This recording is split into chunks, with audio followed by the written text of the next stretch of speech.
In today's video, I'm going to show you how to copy the file path of a file or folder on your Windows 10 or Windows 11 computer. Let's get started. First, open File Explorer on your computer. You can do this by clicking on the folder icon in your taskbar or by pressing the Windows key and the letter E on your keyboard at the same time.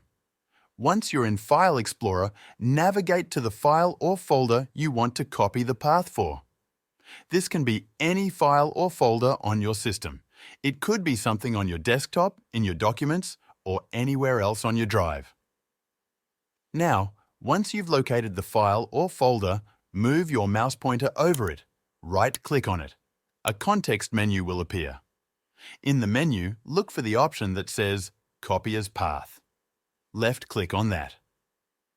As soon as you do that, Windows will copy the full file path to your clipboard.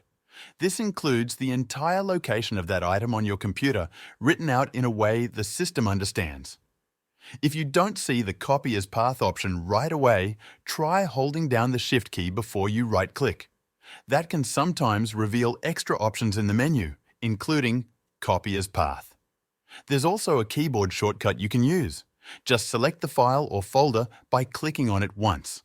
Then press and hold the Ctrl, Shift, and C keys on your keyboard at the same time.